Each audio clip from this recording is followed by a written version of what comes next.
Hello and welcome back to yet another Memorabilia Monday. This, of course, is your favorite part about. Mondays. I'm John, and with me, as always, is my old man.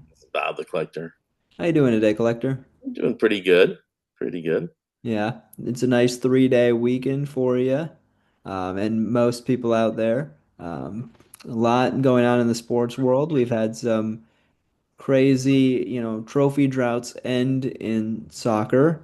We've seen the Wolves take game 3 and make it a series against City.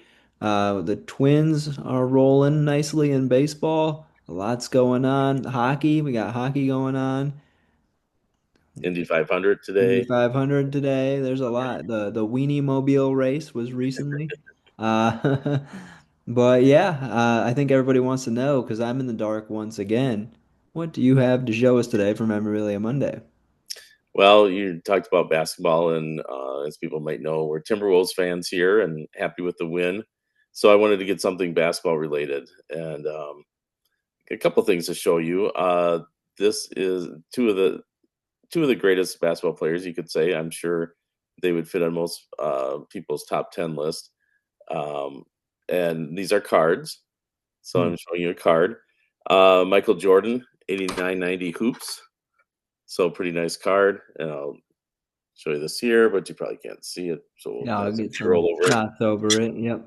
And Steph Curry. So I know we've talked in the past about Anthony Edwards. Is he the next Michael Jordan? Is he the next Steph Curry? Um, what do people think about that? So I wanted to show those cards just because we're talking basketball, but I also wanted to talk a little bit about grading and the grading system that's going on now with PSA, Beckett, CSG, SGC, and so on. And what do people think about it? I mean, it's hard for me. I grew up, in the '70s. I got my cards, and I was excited. I was a Yankees fan. I was excited to get anybody that was Yankees. I didn't care what it looked like, what the card condition was in, and no one cared about that. I'd get my Yankee cards, my Catfish Hunter, my Thurman Munson, my Sparky Lyle, my Bobby Mercer, Greg Nettles, so on and so on. And I'd get all those Yankee cards and I'd put them in a rubber band, bind them up, and organize all the cards by the team. So, of course, I put a big dent in all the sides of the cards, but to me, the card was the card. I just wanted to have that specific card. I Mhm. didn't care about the grading. What I'm showing you here, and what's interesting is that I've got two of the same Steph Curry cards, rookie cards. I got two of the same Jordan cards from '89, '90 hoops. I thought they looked great. I was hoping for a Gem Mint 10 when we sent them in, and one came back. For both those, I got a 9 on the Steph Curry card and a 9 on the Jordan card. But the other card, one came in at a 7 and the other came in at 6.5. Hmm. To me, they look almost the same. I could see that maybe one centering's off a little bit, but really, do we need to worry that much about the card? I know everybody wants a Gem Mint 10. Of course, you want that because the value of that card goes up tremendously if you have that. But is it really that big of a difference between a 5 and a 10? I mean, to me, Yeah, it's a card. I think there's things that we're unable to see, like surface scratches. You might not see that creases. You might not see that just on the through the naked eye, and I think that could be why the card comes back the way it is. I understand where you're coming from about the difference between a 5 and a 10, and I think if it is something for your PC, if it's your favorite player and it's a card, like Anthony Edwards is my favorite player and in the NBA currently, and maybe I want an autographed rookie card of his, but to buy one of his autographed rookie cards, very expensive to get the Gem Mint 10s. So, but if it's going to be something for my PC that I'm never going to want to part with, then I think you should feel comfortable and happy to get a 5, even a 4, anything lower. Like, it doesn't matter because it's just for you, it's for your safekeeping. If you can get a 10, great, that's cool to show off too, but I think the 5s and the 6s and the 8s are fine. And They look the same to me, and most to the naked eye, is it that big of a difference? You have the card. That's what you want. That's what I grew up with. Um, and yeah. that I understand the grading for to a point. with people trimming cards, cutting off a hundredth of a millimeter of the edges to make it look straight. So you don't want that, of course. You don't want people manipulating the card. But to me, I want to have the just the card. I don't care that much if it's like you said, it's for my own personal collection. In the 70s, I'd get the card. I wanted the player. I like to read the back of it to read about the player, where they're born, how old they are, their batting average the last 4 or 5 years, that type of thing. They have a little cartoon on the back, a little funny thing about the player. That's what I wanted. I wanted that card to read it. I'm not looking like, oh, I got to have the pristine, perfect card. Again, the grading I think is important because of counterfeiting. You wanna make sure Yeah. the card's not a fake, and you wanna make sure it's not trimmed. But other than that, I'm just happy with the card as long as I know it's real. So, Well, I agree with you, and I think I like graded cards because I find them aesthetically pleasing, and I like to yeah, know that they're protected, uh, that's true. Yeah, and they don't, the Oscar doesn't go and pick one up and eat it off the floor of my Anthony Edwards autograph rookie card, right? It'd be harder for him to. He could break into the PSA case, but we hear it before he got to it.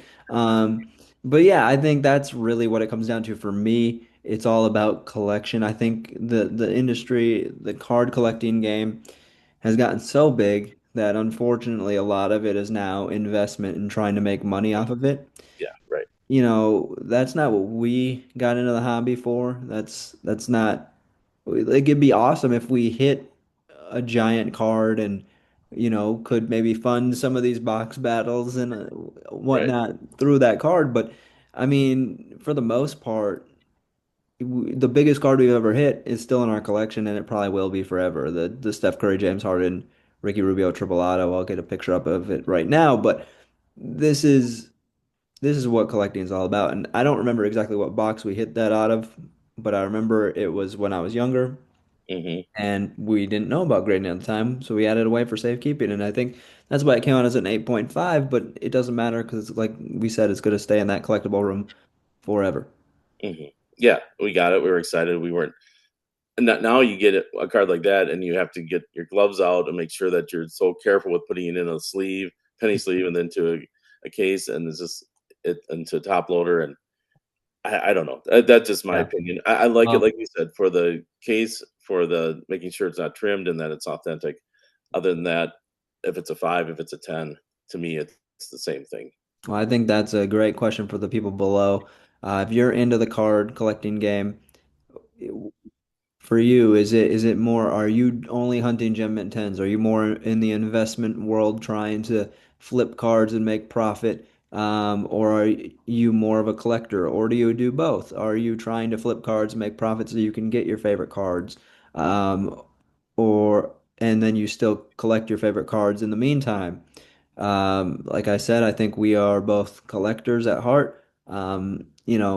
We'll definitely look into things if we get something that we might think is big and okay is that, or if we buy like a hit parade, how was the value return? Oh, it wasn't great, but it's still fun to open them and we continue to do it. So it's all about the collecting.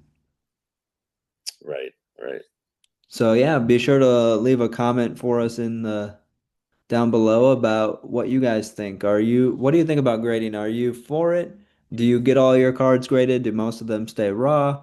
And why? Let us know. We're genuinely curious about where the state of the collecting game is at. Yeah, I mean, it costs money and it does take time. So, you send them in. I see people's eggshells doing hundreds of them at a time, and they're $15, $20 a card, and Mhm. you might have to wait months to get them back. So, is Right. it worth it to do that? Right. Yeah. Well, we'd love to hear from you guys. So again, leave a comment below and we hope you guys enjoyed this episode of Memorabilia Monday. Kind of a different swing on it from the collector, a little bit of a rant. But I Sorry. know, 50 plus years of collecting, you're seeing I got you back into this with this channel, into the collecting world. And I think, you're seeing how things have changed Yeah, card over the years. So it's interesting from your perspective and my perspective and things that I've seen. But yeah, we want to know your perspective. So yeah. leave a comment. Be sure to like and subscribe to help grow our YouTube channel. It means a lot. And until next time, remember to keep it mint. keep it gem mint, just like these cards that are rated a 9 Or at why Panini. not? Why not, right? Keep it near mint or EX4. Keep Yeah. whatever y'all want to keep it and enjoy collecting. All right. Sounds good. See you later. Bye.